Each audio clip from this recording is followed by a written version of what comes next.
I'm not going to be here next week. I'm going home for a couple of weeks to see my family. I'll be back.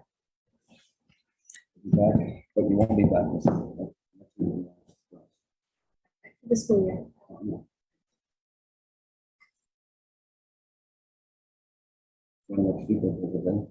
Monday.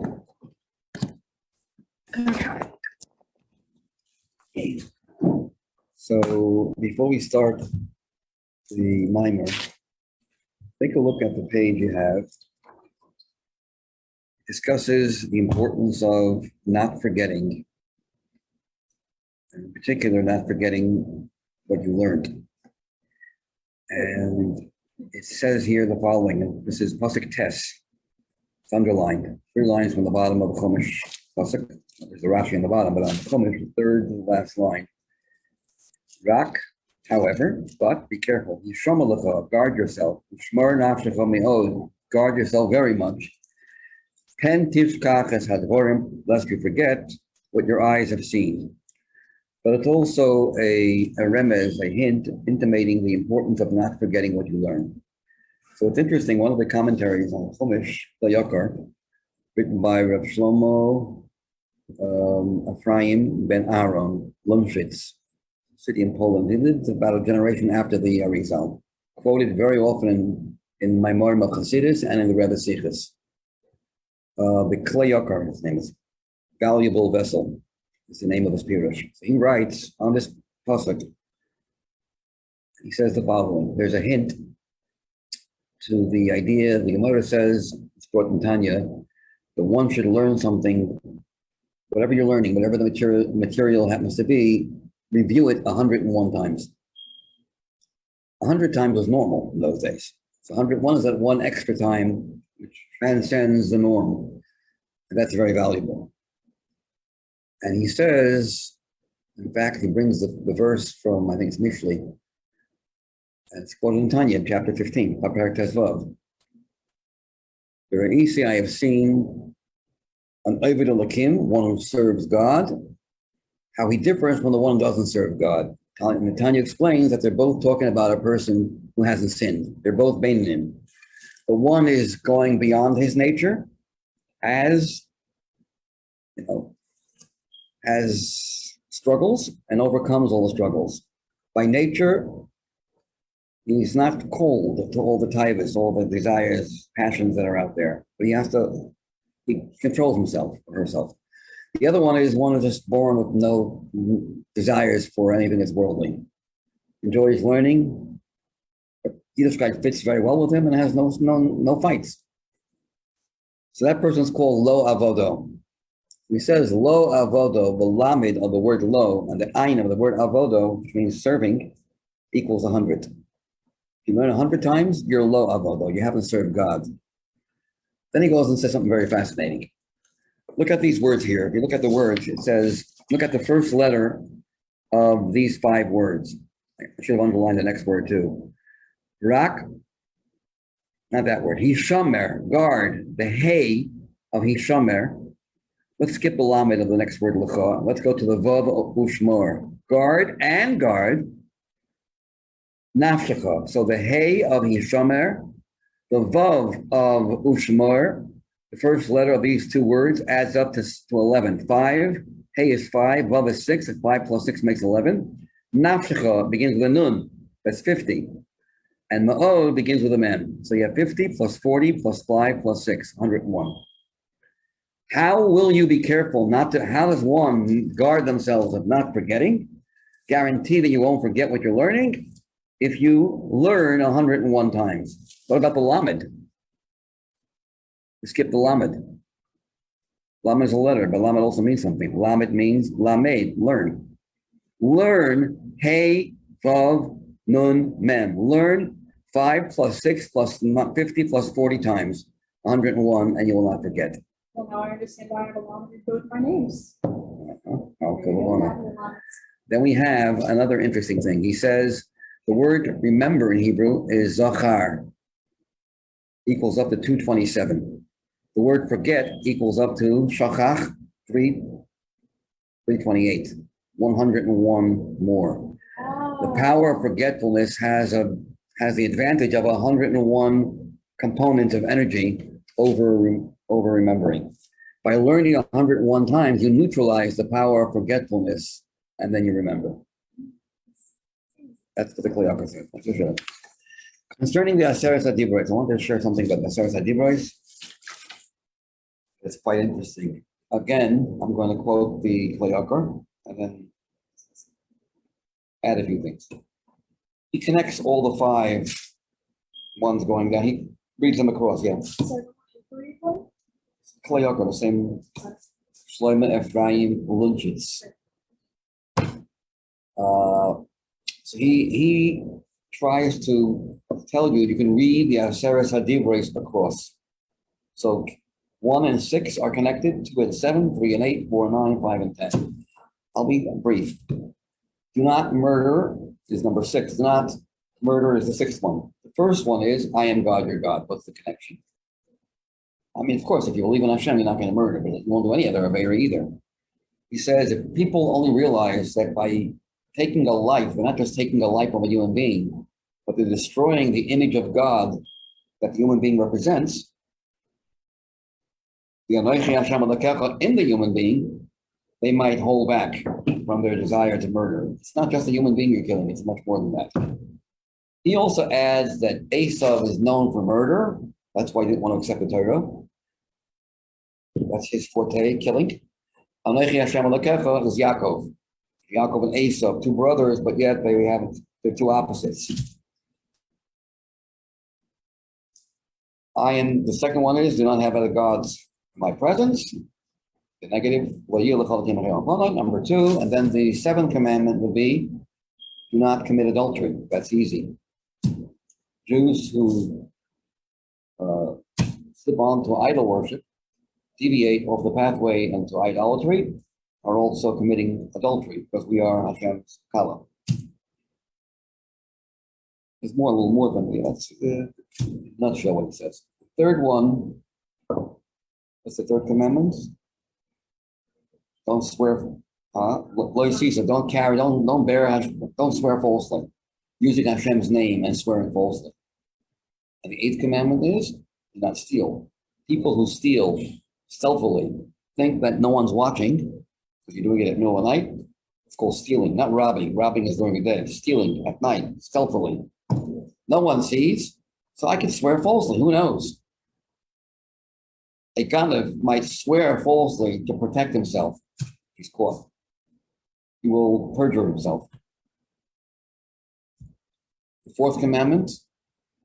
I'm waiting for the 5th and 10th. That's the heaviest of them. The 4th commandment is Shabbos. Remember the Shabbos. And what? Honor. Remember the Shabbos to the whole. That's part of the 4th. 8th commandment is on the same side, 4 and 8. Don't lie in court. Do not lie and testify against your friend in court. Don't be a false witness. Not about swearing, it's about testifying in court. How does that fit with Shabbos? Well, number 1, it says if a person doesn't keep Shabbos, you're testifying that God didn't create the world. Because the reason to keep Shabbos is Hashem created the world and rested. If you do not keep Shabbos, you're actually saying false testimony against your best friend, which is the one above. Or if you're careful on Shabbos, not just to refrain from not doing any malacha, because Hashem also refrained from speech. His malacha, his actions were from speech. He stopped speaking on Shabbos. Let there be this, let there be that. So we have to emulate that and not even speak weekday-ish on Shabbos. You don't talk about business. You limit yourself to a Shabbos type of talk. If you speak Shabbosik on Shabbos, then during the week, you will at least not lie. But if your Shabbos sounds like a weekday, then your weekdays will be sub-weekdays. That's the 4th and the 8th. 4th and the 8th? Yeah. No, 1 second. 1, 2, hold on. 4th and 7th. 4th and 7th, I mean. 4th and 7th. Yeah. No. 1 and 6, 2, 1 and 6, 2 and 7, 3 and 8, 4 and 9, not 4 and 7, 4 and 9. I meant the 9th, not the 7th, not 8. Not the 7th, not the 8th, the 9th. The 4th commandment of Shabbos, the 9th commandment is don't testify falsely in court against your friend. The fifth one, honor your parents. The 10th one is don't covet someone else's money or someone else's wife. So he says the following, below the belt. I think I mentioned this in class when we were learning the Yisrael. He says, in Pashas Yisrael, first time we have the 10 Commandments, he says that if you are going to not have your mind on your spouse during intimacy, but have a fantasy in mind, some fetish, some fantasy about some other person, whether it be a man or a woman, the offspring, the baby that is born through this relationship, will not recognize his parents as the real parents. Because you were not into each other, there was a fantasy of thoughts of someone else. The baby will feel the biological parents are not the real parents. And they weren't even interested in having children. They were interested just in the moment of gratification. And that will lead the children not to honor you. If you want the children to honor you, be careful how you act during intimacy. It's a pretty private type of, what he says. If you want your children to honor you as their parent, make sure that when you're with your spouse, have clean thoughts. It's also true that by honoring your own parents, Hashem will help you have to have those clean thoughts, and you will have children who will honor you. So it works both ways. What he doesn't say is, the fascinating thing is, if you look into Shulchan Aruch, you'll find there are 4 sections of Shulchan Aruch. In the section called Orach Chaim, the way of life, like the laws of Shabbos, the laws of Tefillin and Tzitzis and all the brachas and Reb Hamazon and all the Yom Tovim. These are things that are fixed in the calendar, daily lives, part of our daily lives. You will see that chapter 240 talks about intimacy, all the rules of intimacy. Then you go to the other section that also has its own numbers, Yeridea, which is a miscellaneous that has every subject on earth. Laws of shechita, laws of milk and meat, the laws of vows, laws of agricultural laws are all included in that, in that section of Shulchan Aruch. It also has numbers. Guess what? Chapter 240 again, honoring your parents. So both of them have the same chapter in their respective sections. What's the significance of 240? 240 in Hebrew is Reish Mem, Ram, exalted, elevated. You can turn that word around and read it Mar, which means bitter. These two mitzvahs, honoring parents and having intimacy, can lift you up to the sky or drop you to nowhere. For example, in honoring parents, there's a famous Gemara that says, Talmud in Jerusalem Talmud, that says a person could honor his parents greatly, give them the best food in the world, juiciest, the best serving, and really you lose your Olam Haba. How's that? Your father asks you, or your mother asks you, wow, where'd you get all this expensive meat? Just, old man, just eat. Don't bother me. That person, and that parents feel horrible, as if we're a burden. They feel like they're a burden on their children. Ask me every time, I just wanted to know where you got this. That's one way of, the worst way of how you can honor your parents and not you're dishonoring them. Vice versa, there's a story with a fellow who was busy working on his windmill or grinding mill, those the old days, and he was summoned by the government. And you don't know what you're summoned for. And the father was summoned. The son says, I don't really care. Let me go instead of you, and you will do my job. At least you're safe. So he didn't give the father much, and make the father work. But you showed how much you care about him or her. So although you didn't give him any nice meat, a nice flesh, nice meat, a nice meal, you've honored them. Go two different opposite ways. The same is true with intimacy. You can be doing the greatest mitzvah on earth, that's cherished, the Rebbe said it's cherished, Lamaila, cherished in all the worlds. And even if the woman does not become pregnant, if they have the right thoughts, they create souls.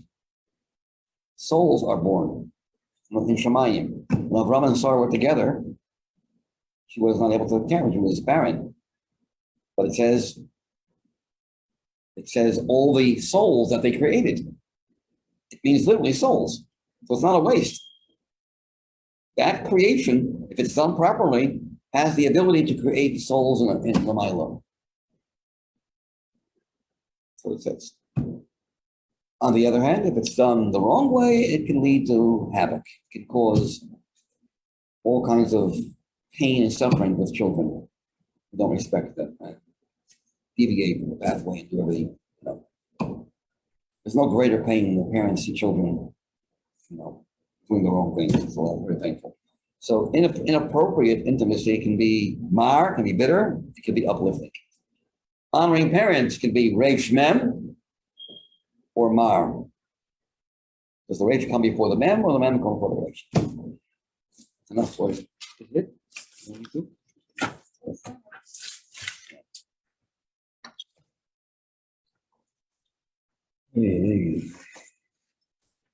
We're getting to the heavy part of the mind, but not quite yet.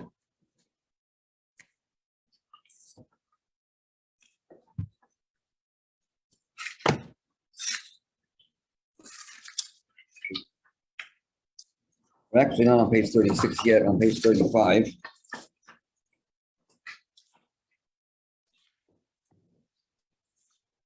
We're talking about how speech can enhance one's davening, greatly so. And he said that even if a person meditates properly, extended meditation, has enough food, material to ponder on, has the ability to fixate on an idea for a long time, and gets, intellectually elevated through this exercise, doesn't come close to what happens when the words of the davening that embodies those kavanos, those thoughts, the words carry you to a place where you could not go, where your meditation would not take you. And he explains exactly what happens.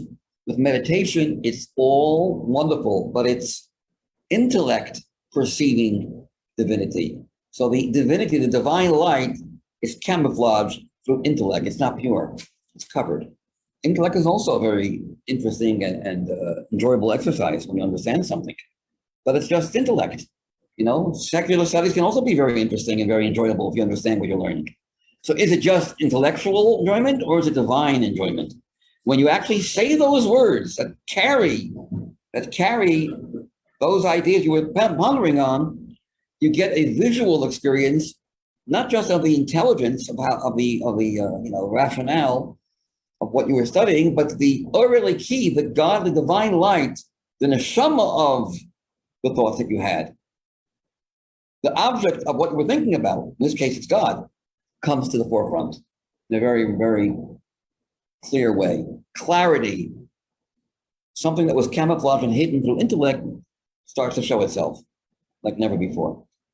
Then he adds on, he says, and what happens if you're not really able to do that? Not every person is capable of meditating. You have to know a lot. You have to know a lot of chassidus. You have to have a good power of concentrate. And everyone, even when they do have the knowledge and the material available to ponder and to get a clear feeling in the mind from thinking without distraction is not so easy, even for a person who knows a lot of chassidus. So he says something very comforting. Even if you just read and understand what you're saying, pure shamilas, you understand the translation of the words that you're saying in the davening, especially if in addition to that, you also have, some Hasidic insight in those words. I gave you examples in last week's class. God sustains life with kindness, and you would simply chop means that God is very kind and he gives life. It means much more than that. It means that God's kindness itself is life. Not that because he's kind, he gives you life. That humans do that also. I'm a kind person, so I give you a donation. I help you live. Hashem doesn't have to give you any. His chesed is the source of your life. But guess what? His chesed is too intense. It'll be too intense for you to take. So he's kind. And he puts that chesed into a keli. Michal kel means to sustain, but the word michal kel also means keli and another keli. Kel, michal kel. He keeps on,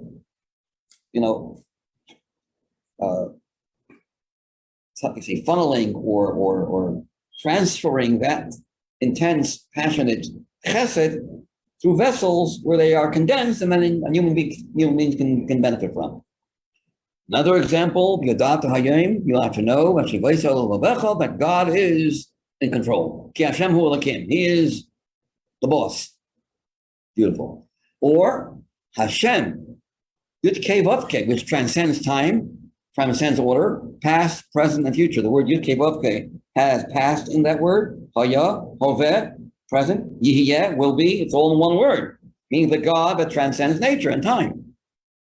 Guess what? Even when Hashem seems to be doing things that are very natural, because Elokim is the gematria of Hateva, as brought down in Tanya, do not think that it's two separate parts of God. It's all one. The Elokim, the power to contract and let nature run its course, is also an attribute of God's infinity. It's not hiding. It might be hiding for you, but not hiding for God. It's all part of the same one God. So we have some more. It's not just translation. It is something deeper than a simple translation. And there's so many. We trust Hashem, you're trustworthy. Or, what's the deeper meaning? Wow, when I was asleep, I was partially dead. It says sleep is 1/60th dead, and I woke up. I'm beginning to believe in Tchias HaMesim now. This is a reminder that this will happen, in a macro level, not on a micro level, in a major level, that people that are in the earth, buried, will also rise. It's a remez, an illusion, it intimates, it hints to the ultimate resurrection of the dead. That's not the simple shot. Or, if you want to add another one, you know what? You taught us something, God. This guy owes me so much money. I have a chance. I'm holding his car. He asked me for a favor. Can you hold my car for a month? I'm going overseas. And he owes me $1,000. I could take his car as a collateral. No, I won't do that. I'll learn from you. We owe Hashem so much. He takes our neshama, doesn't keep it. Gives us back our neshama every morning. That we learn from there a halacha. Yeah. Why would you want to keep our neshama though if what brings me so much joy is us coming down to the world? Because we're not fulfilling our mission. But until our mission is fulfilled, we can't go back up. So why would because we're messing up. In other words, we're living a life that seems like we're not going to return. He doesn't give up on us. It's like you think you'd want to give up. This guy's not paying. He's just not paying. He said he keeps on coming with excuses. I finally have a chance. Don't do it. Or the Chassidish shot. I'm not thanking you for being alive. What good is life? I'm thanking you for giving me a life of a Jew. That's what I feel. That's life I mean. By definition, it's life of a Jew. I'm living as a Yid. Otherwise, it's tantamount to death. So, and you go through the davening, Baruch Sha'amar B'Haya Ha'olam. What does it mean? Baruch Sha'amar B'Haya Ha'olam. Blessed is the one who says, and the world became. Say Baruch Hashem. What's the Baruch Sha'amar B'Haya? Baruch doesn't mean blessed only. It means drawing down. That the one who just with one word uttered that word and created the world, let that come down to earth, to my own personal life. Let me relate to that. Baruch means also when you graft something, it's called hamavrich. When you graft a branch into the ground, it should grow again. Branch of one tree, you graft into the ground, it grows. It's called hamavrich. So baruch can mean drawing down. We say Baruch Atah Hashem. What's that supposed to mean? Baruch Hashem. We know we're talking to Hashem. Of course, you. Baruch Atah. Just like when you talk to a person, when do you say Atah you? When you're facing that person. When you see the person. Third person, you say who? So Baruch Atah Hashem also could mean that let us relate to Hashem like we relate to our friends. Atah Hashem. Let it be down on earth. God become a down to earth phenomenon. Baruch Hu, the one who is right now, who is concealed from us. We just talk about him. Let him be again. Let him become something that we can relate to. I mean, you go on and on. Every part of davening has a little bit of a little tiny twist of these. I'm talking about. That's the word I'm using. The word I wanted to use, but I can't remember the word.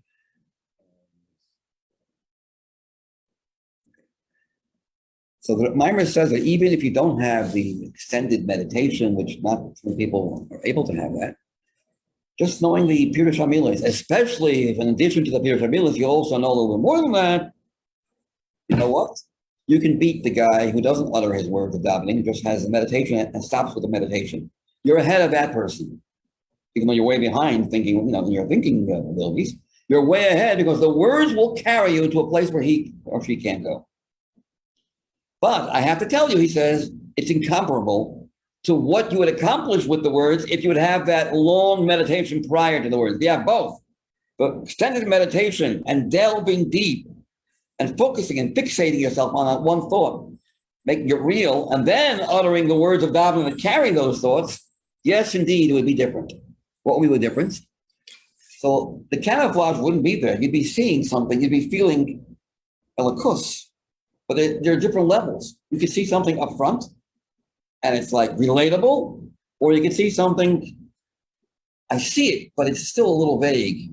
It's impressive, it's wow, but I can't say that I relate to it. So if you have this long meditation, it will help that when the words of davening carry you to a place where you couldn't go, it won't just be godly, it'll also be godly in a very concrete way, meaning it will first of all, it'll last much longer, but it'll be something more relatable. So in the divine experience, you could also have different levels. A divine experience that's wow, but it's like a flash that can, might not last that long, and it's also more makiftic, more all-encompassing. It's distant. Then you could have a sight, a visual experience that's right in front of your face. So that would be the difference. That's where we got up. We actually didn't say it inside yet. Let's go to the page 35 or 35, the second paragraph on top. Im heyos, although I have to admit, that saying words with no meditation, just knowing the translation of the word, it's not similar, not exactly the same. You can't compare it. Comparing it to saying the words after extended meditation. Because when you have the extended meditation and the words,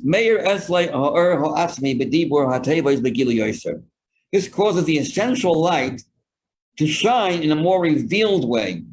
Whereas when one says the words without prior meditation, but rather just merely with an understanding of their simple meaning alone,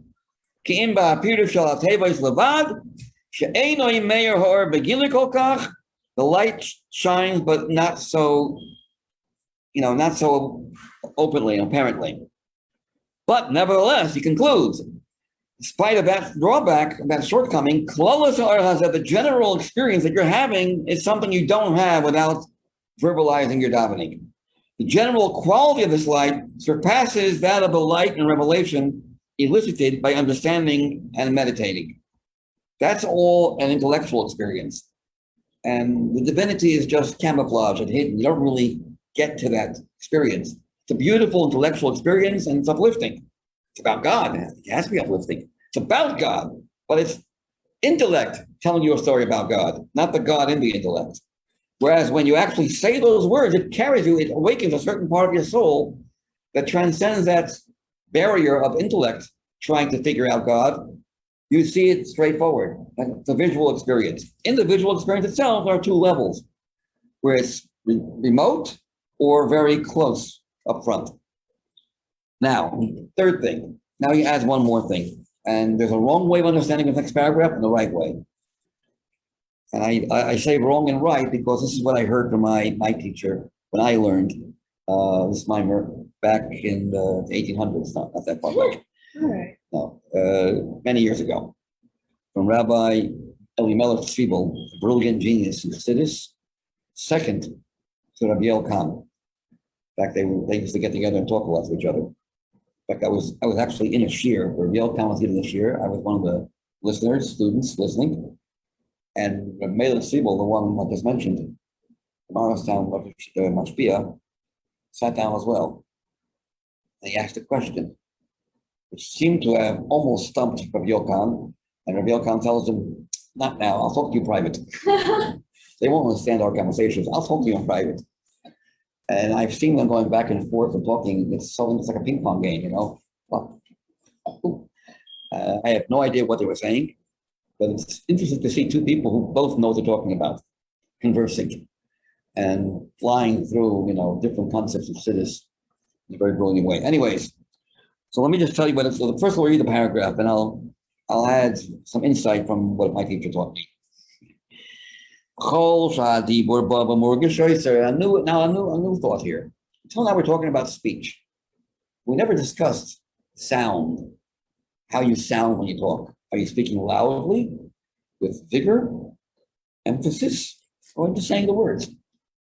So it's the sound of the voice now that he's adding. That's what it seems like. In other words, it's not just the content, the dibur, the words, but the actual physical sound also is important. And that also is enhanced. Indeed, the more detectable, I don't know if that's the right translation, detectable. We don't mean loud, screaming loud. We mean Shema, Yisrael, say it with animate, with a lot of focus and emphasis. The words are clear, supposed to, so that we don't mean screaming, that kind of. Again, the English, indeed, the more detectable or feeling that's put into the words of speech, i.e., when the words of prayer are said forcefully, the more intensely does the godly light shine within the soul. In addition to the very fact you're speaking, it would seem like he's saying that, when speech really is speech, when there's a sound that's very forceful. That's the shot that seems to be the right shot. In other words, there's two parts of speech. There's the actual content, what you're saying, you're communicating ideas or emotions. Then there's the actual body of the words you're saying, the physical sound. And when you say those words with more force and more, vigor, that will enhance your experience, the divine experience, even more than if you say it without that forcefulness. That's what it seems like. It seems like what he's saying. The more intensely does the godly light shine within the soul. A proof of this can be derived from the ruling, the code of Jewish law. We have a ruling in Shulchan Aruch Orach Chaim in two places. In the first Chelik, volume 1, chapter Kuf Aleph, chapter 101, and in the third volume, in the Laws of Rosh Hashanah, chapter 582, allowing one to pray out loud in Rosh Hashanah. Normally, Daven Shemon Esrei, you say it quietly. You're not allowed to speak. You're not supposed to say Shemon Esrei out loud. In other words, although one must pray quietly throughout the year, and one who prays out loud is regarded as a weak believer. Hebrew, mikatne, miktani emunah. Your emunah in Hashem is lacking. Why do you have to speak out loud? He can hear you. He hears your whisper too. What are you disbelieving that Hashem has good ears? Why do you have to say it out loud? So all during the year, we don't advocate saying Shemon Esrei loud. Even if you want to express yourself, you're not supposed to. It doesn't look good. On Rosh Hashanah, you're allowed to. The simple reason as to why you're allowed to on Rosh Hashanah is because those days, throughout the year, they used to daven by heart. They didn't have a sitter. But a machzer was available. So we're worried about throughout the year, we're worried if you're going to daven out loud, you're going to disturb other people. And it's going to, and that's the wrong thing to do. If you still can't hold yourself back, we begin to believe that you have a problem in your faith in God. That's why you're saying it out loud. If you still have to say it out loud, in spite of the fact you're distracting other people who can't focus when they hear other people because they have to memorize it by heart. Not easy. If you're talking out loud and have to memorize, I can't focus. And you still have to say it out loud, something's wrong with your emunah. On Rosh Hashanah, you're not disturbing anyone because people have a machzer. And if I have a machzer, I'm not going to be disturbed. But what's the value? Why would you want to say it out loud? Hashem could hear. What do you gain by saying it out loud? You don't lose anything. Okay? And we don't consider you to be a person who's lacking faith because there's a real plus. The reason why you're saying it out loud is not because you doubt that Hashem will hear you, obviously. Because you want to be ma'or, you want to stimulate your concentration more. Sound stimulates concentration. Koil, ma'orer, it awakens, stimulates kavana, which means concentration. So you're not a weak believer. I also, this is how Rabbi Greenberg explained it, the idea of a machzer, no? Without, and he's right, I looked up the Shulchan Aruch, he's right, it says exactly that. On Rosh Hashanah, people have machzer. I thought maybe might be another twist to this. Rosh Hashanah is a time when everyone's aroused. So when I hear someone davening, okay, have a machzer. That might be enough. You know why I'm not going to be distracted? On the contrary, your kavanah will arouse my kavanah. Everyone is on fire on Rosh Hashanah. You know, like when you go to a base and everyone's learning, the coil of people learning doesn't block your concentration. It enhances your concentration. It's the atmosphere is conducive. So Rosh Hashanah, the atmosphere is conducive to inspiration, to concentration. It's easy to concentrate. The day itself feeds into that. Throughout the year, you don't have that. So what are you screaming out loud for? Come on. You're doing it because you think Hashem can't hear. That's how I understood the difference, not the machzor without the machzor, but the time of the year. But I believe he's right. You know, this is how I learned Shabbat when I was teaching this mimer to the Bachrim. Then I heard Rabbi Tzvibel. You know, I heard him twice. I heard him once as a Bachrim, and once I was already a teacher in Ferris and in Bal Tshuva, I used to go up and eavesdrop on his shiurim again. He let me in the class. I just wanted to. I wanted to hear it again. And this time I heard something that I didn't remember this the first time I learned. And now I have to tell my guys that the shot I learned might not be right. This is what it was all about. Anyways, what's the purpose of davening out loud Rosh Hashanah? Because it really helps. It stimulates kavanah. As well known, the last few words of this paragraph, the kol me'ira kavanah. Continues, 1 second. It is well known that the sound of the voice that you make when you daven or when you speak, it is the body, the substance, the body of letters. Everything has a soul and a body to it. What you're saying, the words you say, is the soul, neshama, the nefesh. The sound you make to utter those words is the body. As explained in the Igeres HaKodesh, the fourth section of Tanya is called the Igeres HaKodesh. Daled Hey stands for Divrei HaMaschil, with the heading, Vaya'as David Shem. That's just a heading. In that chapter, which begins with those words, and David made a name. So there in chapter 5 of the Igeres HaKodesh, it talks about the idea of that speech has a body and a soul. And this body of sound, so here's what I'm trying to tell you here. It sounds like he's trying to say, when speech is really speech, when you say it with a vigor, you say it out loud. But that's not really true. As it says in Mishlei, there's a pasuk in Mishlei, the words of the sages are calmly spoken. A chacham does not have to raise his voice or even say things with forcefulness. The words are soft spoken and they accomplish more than a dictator who screams. So dibur, the quality of communication through speech, doesn't require forceful sounding. Sound is not related to speech. So it can't be that when dibur is really dibur, and therefore you really accomplish more when you say it out loud. But rather what he means is like this. He's not discussing dibur anymore. He's discussing a new thing. We know that sound does arouse kavanah. It's not because of a speech. It arouses. You sing a niggin, it arouses you. Sound arouses. But guess what? Normally, we only say a song without words is deeper than a song with words. It's true. Just like when you're thinking, you don't have to contract so much. So when you speak, you have to think before you speak. So you really can't express yourself. Yeah. When you're very excited, you can't even talk, but you can still think. So thinking is there's less symptom, less contraction. You're more yourself. Likewise, with a nigun, without words, and singing, or even shofar blowing, which is a sound, but no, I can't express any. There's no words. It's deeper, more profound, more subtle. But we're discussing the mile of dibur again. That surprisingly, although a nigun without words or a sound without words is, on the one hand, less containing, less limited, and more of a pen of the soul. However, speech also enhances the power of of koil.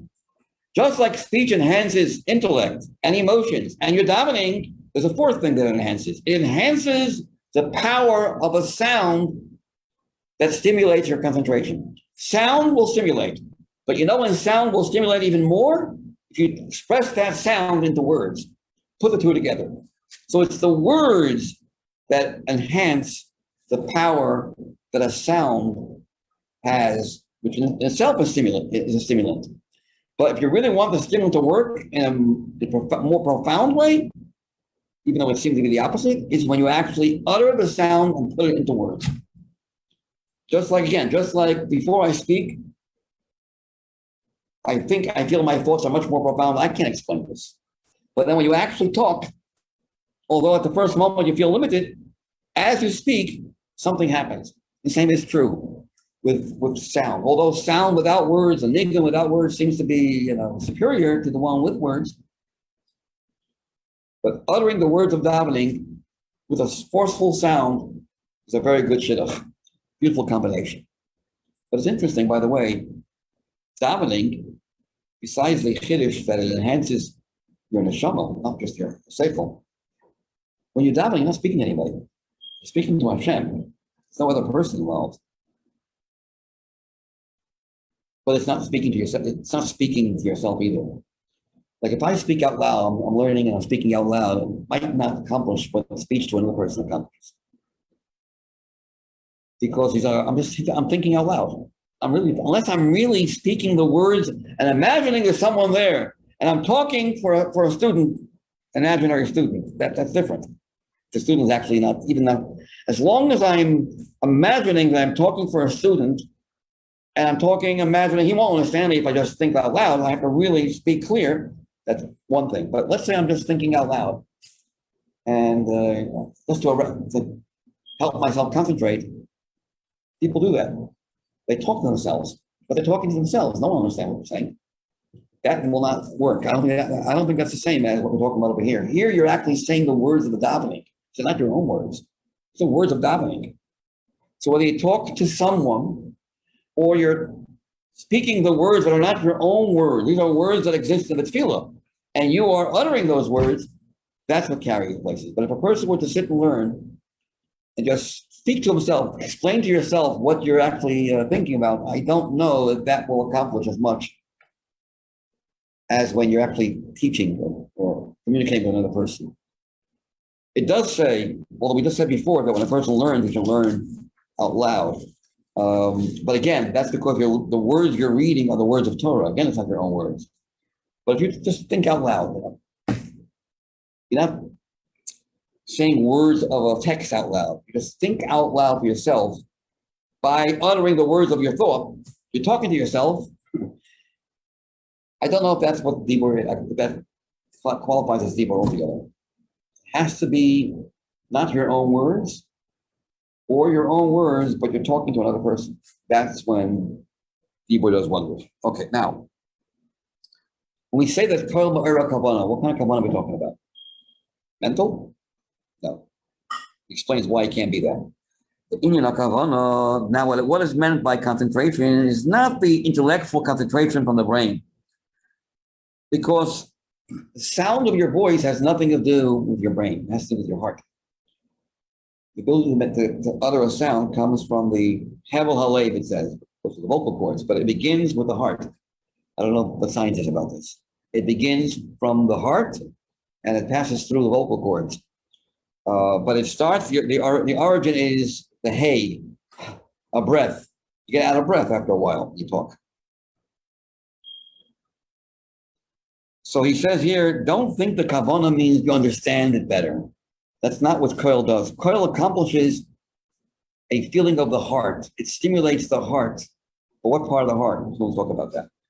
Now, what is meant by concentration is not the intellectual concentration of the brain, but what kind of connection might the sound produced by the breath of the heart share with the understanding, the next last page, 36 of this section. What does that have to do with what does that have to do with, not the last page, I'm sorry, it's not the last, it's 35. No, 36, page 36. Yeah. Oh, I skipped a few words, that's why. Right. And in Hebrew, he says, what does the sound which emerges from the heart, emits from the heart, have to do with your brain energy? In English, he translates, it does not derive from there. When in fact, a sound you make has nothing to do with intellect. It derives from the heart.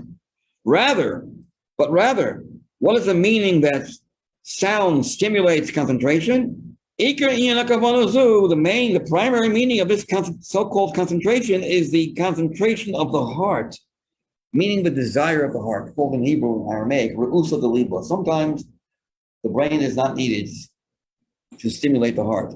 It's a feeling, a desire the heart has, and the brain has nothing to do with it. It comes straight, purely from the heart.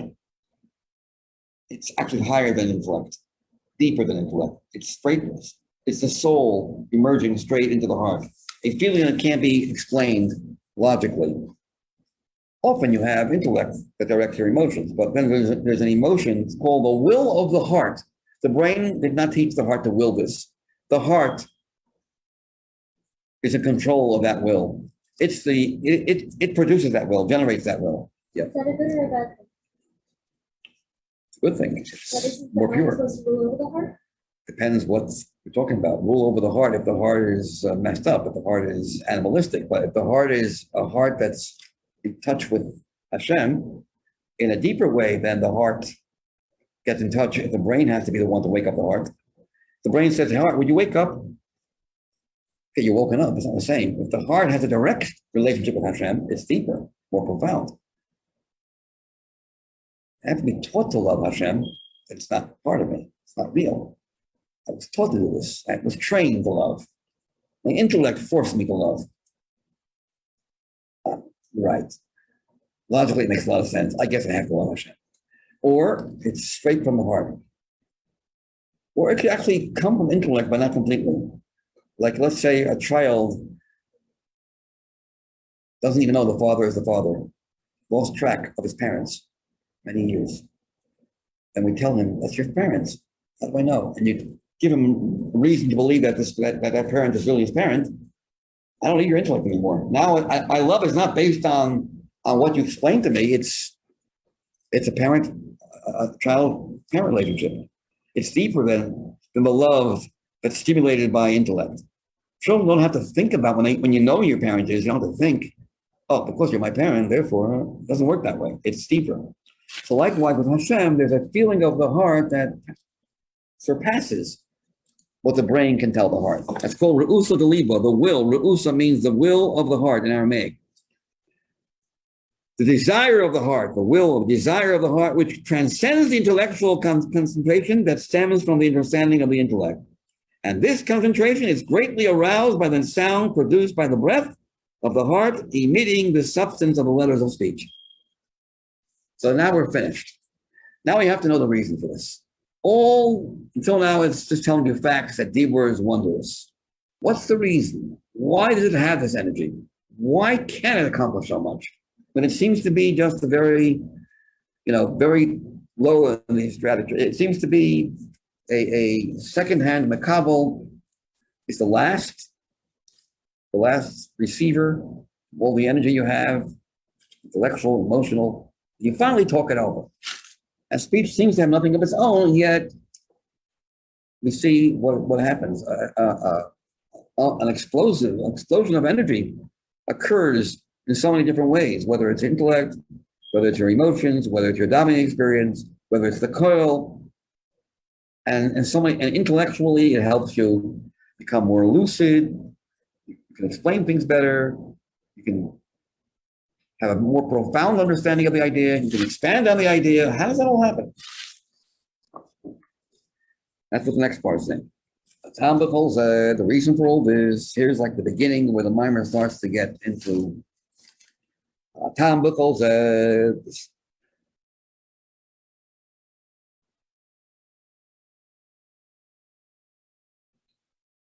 1 second. First, in summary, let's see in summary. Speech causes the light of the intellect's depth and profundity to shine and be revealed, a revelation that is not produced by the exploration of the thought alone. In speech, the length and the width of the intellect and the manner in which it revealed are far superior to the mode of revelation within the intellect itself and the realm of emotions. Speech causes a great increase of excitement. Okay. That's what he says here in the next paragraph about Tom B'Cholzeh. The reason for all this, and he doesn't give the reason yet.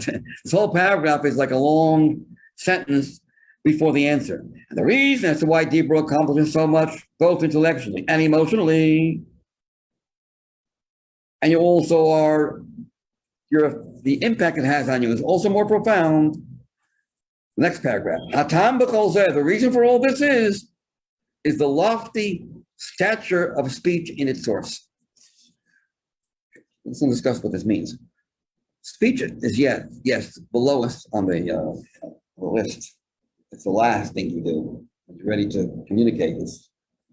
But the ability that a person has to express one's private ideas or very personal emotional feelings, and you can express that to someone outside of you, the power to speak itself is very limited, but the power that one exhausts and one stimulates and triggers and draws forth and emits is deeper than all the energy you use for everything else that you do in life.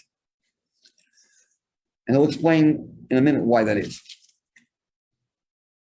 The reason for all this is the lofty nature of speech in its source. In Hebrew, Hatam B'Cholzeh mitzad mailas hadibor b'shorshoy, its root source, what it's connected to, not what it is, but where it's drawing from.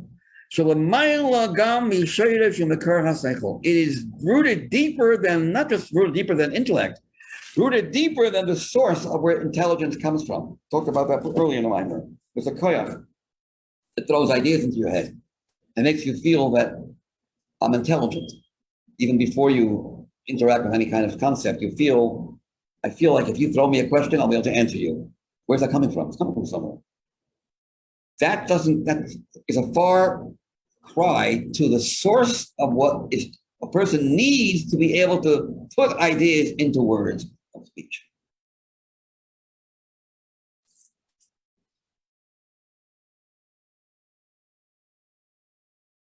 So the koyach hamaskil, and likewise emotions also come from somewhere, quite deep, but not to the same, doesn't have the same root source as the power to speak. And I want to explain that in a minute. I don't know if we're going to finish the explanation, but I'll start it now. I'll have to finish it on Thursday. Let's finish the next paragraph first. Ukiyadua, as well known, everyone talking about that in the street. You walk outside, ask the average person in the street, they'll tell you, yeah, it's well known.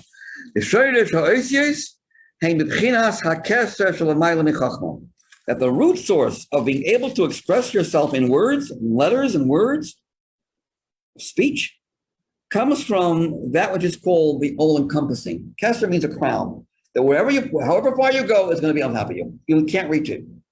It's the unreachable. There's a part of you, a part of the person that's beyond you. There's something in every single individual that's not you. It's the not you within you. It's the transcendence of yourself within yourself that Hashem gifted a person, which will soon be the reason why human beings are not called masculine. That seems to be how we are superior to animals. We have intellect. Animals don't have any intellect. We can control our emotions. Animals can't. Yet that does not spell out the incredible gift that Hashem gave to humans, but rather what expresses the incredible gift that Hashem gave to us, endowed us with the power to speak. We're called medaber. You can't speak if you don't have seichel first. So seichel should be the real difference maker between us and animals. It's not. We'll soon see that a human being has 4 levels of domem, semeach, chai. Within the medaber, there's 4 elements within a human being. I'm going to start the explanation in a minute and then not finish it tonight. This is late already. Now, here he gives a watered down answer to it's so watered down that I don't know why they even feel it's so watered down. It's a Sikha of the Rebbe in volume 6. If you don't learn that Sikha, you can't understand this mimer. Sorry, what's the subtitle? It's Parshas Yisro, volume 6. I think it might be translated in English. No, the English, I believe it's translated in English. That Shicha is an absolute prerequisite to understand this Maimon. To understand what does it mean Dibra has a higher straight. It may just words. It has a higher root. What do you mean by that? Why do you say it's rooted deeper? Explain yourself. So let me just refer back to the Sikha a little bit. Sikha discusses, before it gets into the human being, it discusses in the world there are four elements. There's Lamim, Sameh, Chaim, and Daber. And why are there four elements in this world? Because there are four worlds. And why are there four worlds? Because Hashem has four letters to his name. The creator of the world also has four. So there are four worlds, and in each world, and in this world, there's likewise Doimim, Sameh, Chaim, and Daber. And in Doimim itself, there's H, Ruach, Maim, Ofor. It's always the four. Well, let's forget about the H, Ruach, Maim, Ofor for now. Let's discuss the Doimim, Sameh, Chaim, and Daber. I'm going to ask you a question. I asked this in class. This year. We have four categories, four different levels of life. The inanimate, vegetation, I don't know how we define the animals are not only animals, those insects too. What would be in English a word for anything that's alive? Is there a word for it? Yeah. In Hebrew, it's called chai. Right, but the thing is, do you mean also like able to move on its own? Because plants are separate. Not plants, no. Plants don't. Something that feels pain. Sentient. Sentient? Sentient. Sentient. Yeah. Okay, very good. It can sense, it feels, it has emotions. Maybe not like human emotions, but it has some level of emotions, has desire, has wantings. It wants to live, doesn't want to die. It gets scared if you try to kill it. And then, of course, there is the human being. Now, if I were to force you to divide the four into two, how would you divide it? Well, how would we divide it, or how would we supposed to divide it? You tell me. In other words, they definitely have a way of being divided. If you're going to divide it, what would you think? What would be your first initial reaction of, yes, it has to be this way? We would be with the animals and the plants and the objects. Oh wow! So you would say you put everything in one category, and then human beings are separate. No. Well, yes, sort of, because You're right. Either way you say, you're going to be right. Anything you're going to do, you're right. Because it depends what you mean. So I would say, and this is what everyone would say, that domain is lifeless. It's the only one that has no life. It just exists. Yes, so Rabbi says that everything, even a domain, has so domain is like rocks. Right, rocks. Anything will go. This table also is a inanimate chair. Walls. They're just there. There's no movement. They're lifeless.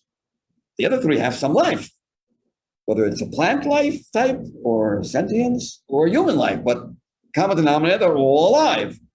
You call them plants alive or dead. You don't say alive table or dead table. But if you think a little deeper, you come to the conclusion, I would divide it this way. Domain sameach, chaim daber. So meach, a plant, is really another level of the inanimate. Because the life it has is not a life of feeling. It doesn't have a life of sensation, of pain. Looking for food. It doesn't have a desire. It has no passion, has no pain, has no nothing. No. It's like a rock that moves. And the proof that it doesn't have any, and here's another thing here.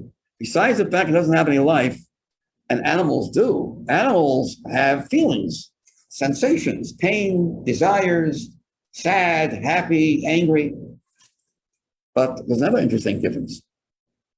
An animal, if it's dead, like a human, will weigh more than a live animal, because a life carries. Yeah. It's carrying its own weight. Carry its own weight. The halacha Shabbos is important also. Halacha Shabbos, carry your own weight. You're not called carrying If I carry a baby, it can carry its own weight. Carry a person outside in the street, I'm not chayiv. I call them not halacha on Shabbos from Torah. But the rabbis don't allow it. But the Torah said it's okay because you're not really carrying the person alone. Chai, no, you say it's not a chai, a living. How about a dead plant versus a live plant? Difference in weight? No. No. Because What does that show? That the life of a plant, besides the fact that it has no impact on the body of the plant, like an engine inside a car. It's like it stays, the only reason it stays up is due to its structure. It's not due to its carrying itself. Right. Doesn't have that ability. So two things. Number one, it's not real life. Forget about what it does to the group, to the body of the plant. It's not real life. It's mechanical life. It's like a body life. It's called chayas gufni in Hebrew, a body type of life. And thus it has no impact on the body.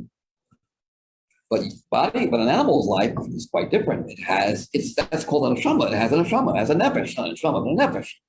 And it raises the body also is transformed into a live entity. The body is no longer a piece of meat.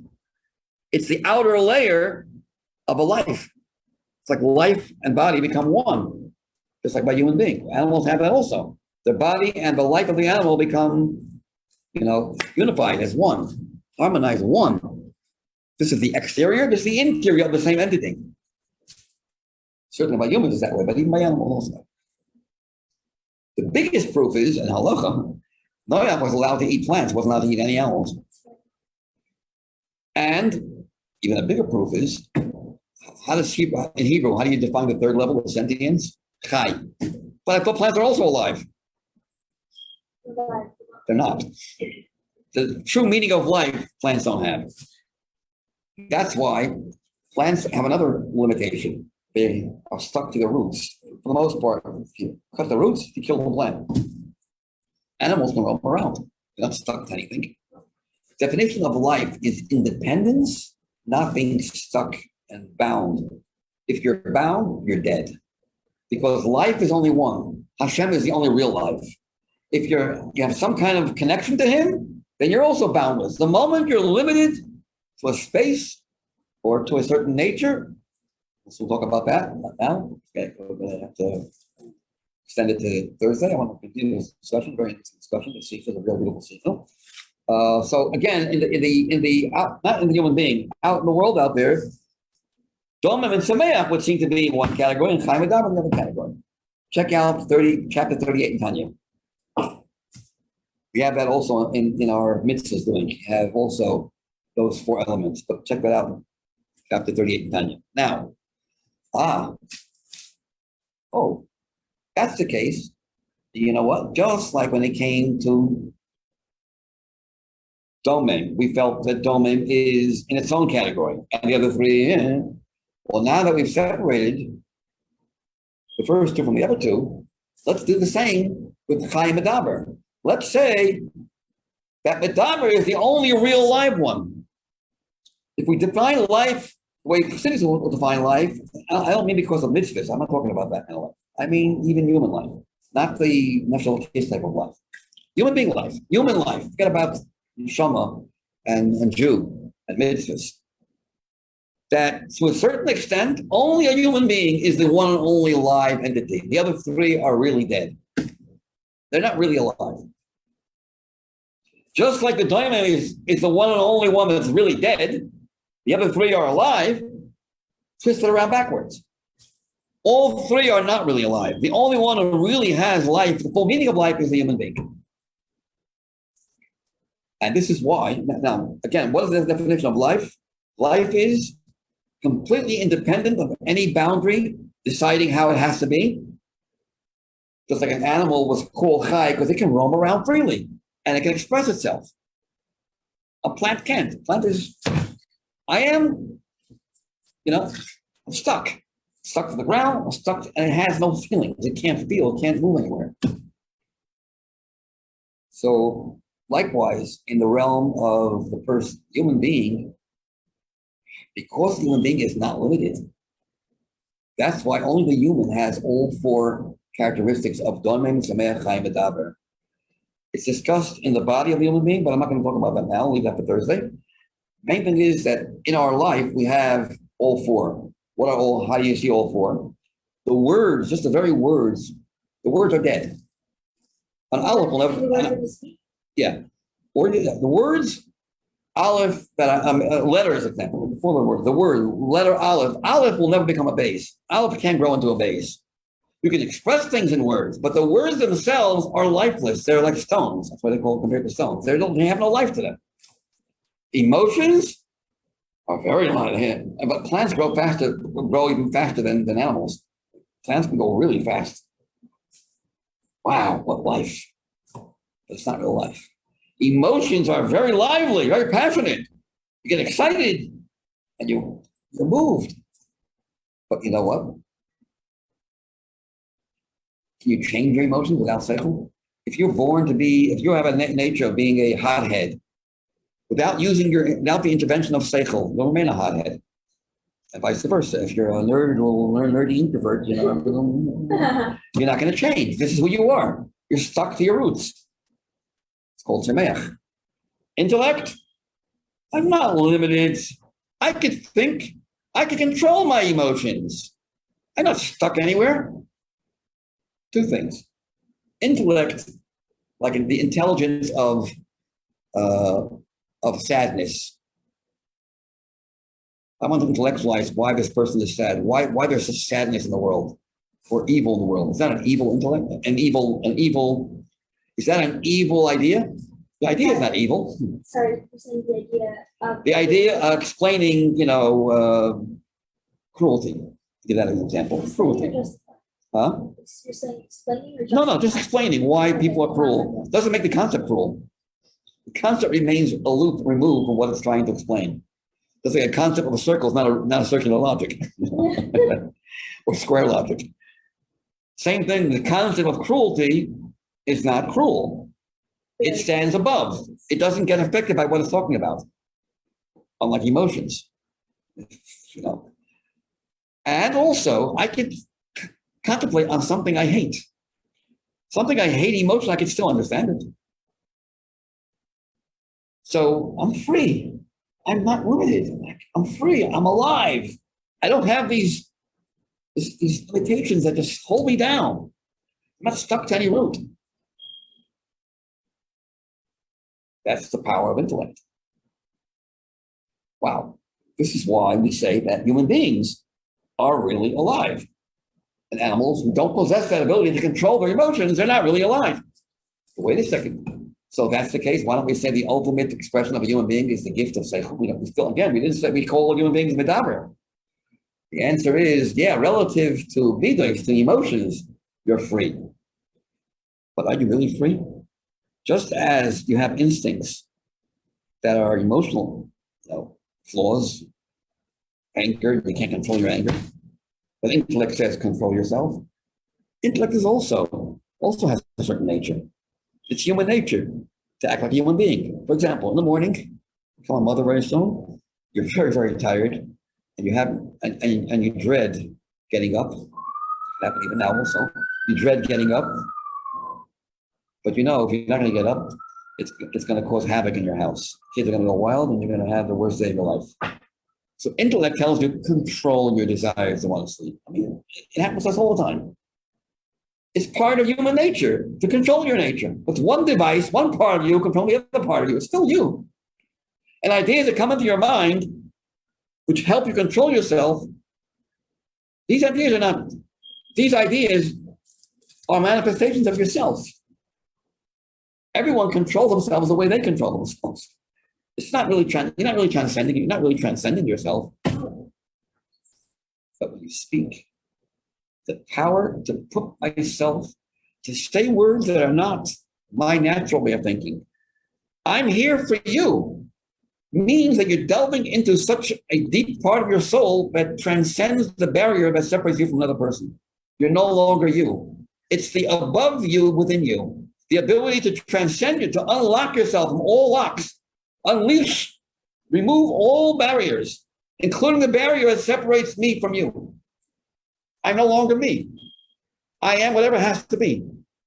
And because Dibur, reaches there, that part of you, no wonder why when you actually speak, hey, how did I come out with this idea? Where did that come from? It comes from the part of your koyach that if that would be accessed, all human beings would be perfect, 100% brilliant in there. They would have an IQ, an unlimited IQ. We can't access that under normal circumstances. That part of us stays removed.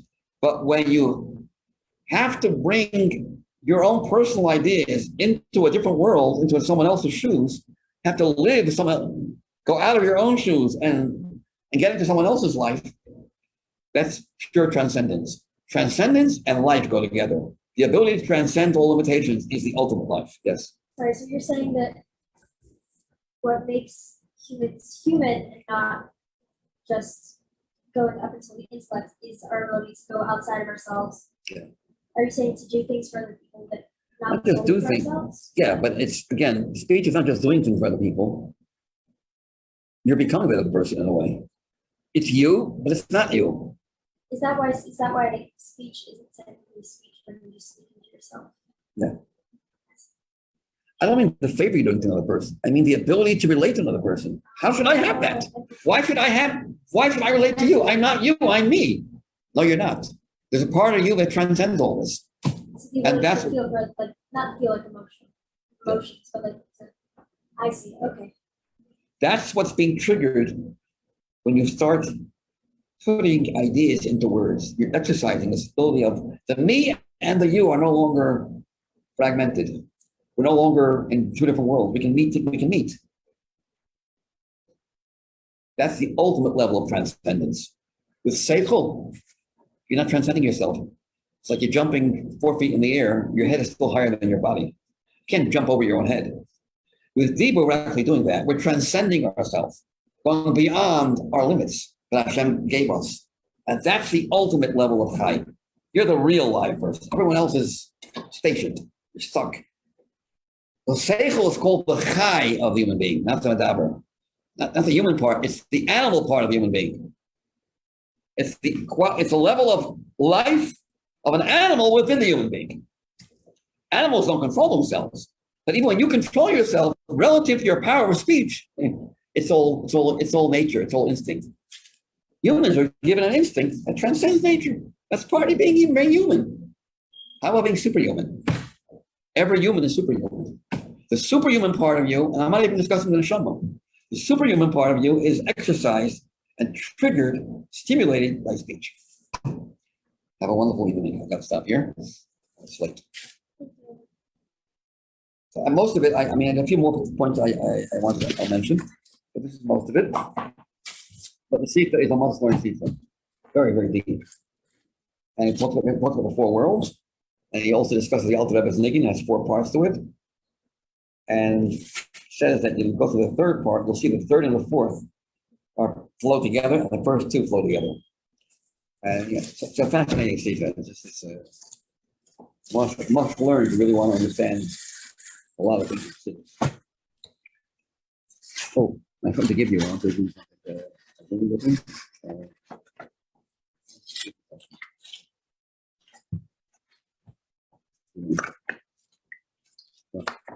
this is for you. If you always borrow. This book over here has an introduction. So you can give it. I'll give it to you first, and you can pass it down. Made a copy of the introduction, all about the Rebbe Rashab's life. She likes to read. She already has gone through 1/3 of my library. Not even close. Okay. No, I've always enjoyed reading. I mean, my mother's very big into education, so I was just raised always. You have to excuse yourself. You know, it's not a fault, it's a virtue. Yeah. No, but it was just like it was always part of my life growing up. So now Yeah. I just do it and actually read like beneficial stuff. Great. So the one thing that does irritate me when I'm reading the books, I'll notice typos in them. It's just like, wow. So I would take a note and just like go to cups. I forgot to mention, sorry to interrupt you, I forgot to mention the Rashi book. There's another, I have 3 Rashi books. Another one, I don't think you have this. You read the story where he saved a monk's life. Rashi had medical, was a doctor. Rama, we know. Rashi saved a monk who was dying. He saved his life. The monk says, "You saved my life. What can I give you in return?" I'm like, "Nothing. I did what any human being would do to save another human life." All I'm asking is, if you ever have, if you're ever in control of something, please do favors to my brethren, to my fellow Jewish people. And later on in life, he was the bishop, who was told by a certain anti-Semite, I want you to debate this great Rashi, and it makes a big deal about it. And then you'll make ash out of him. And then this bishop was the bishop. Him? He's a great man. And even the other guy became anti-Semite, but also transformed into a friend. Story in that Rashi book. I don't think it's in a different book. Rashi was a great human being. Save a life, save an undead life.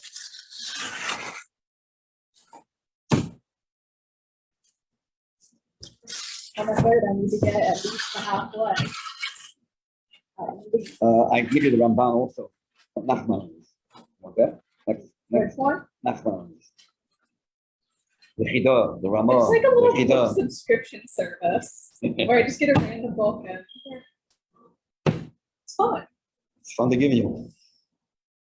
It's fun to give you all the books. All I'm right, also having fun.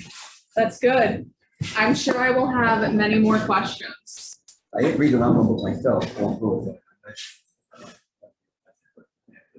Okay. I mean, we'll start reading it. We'll see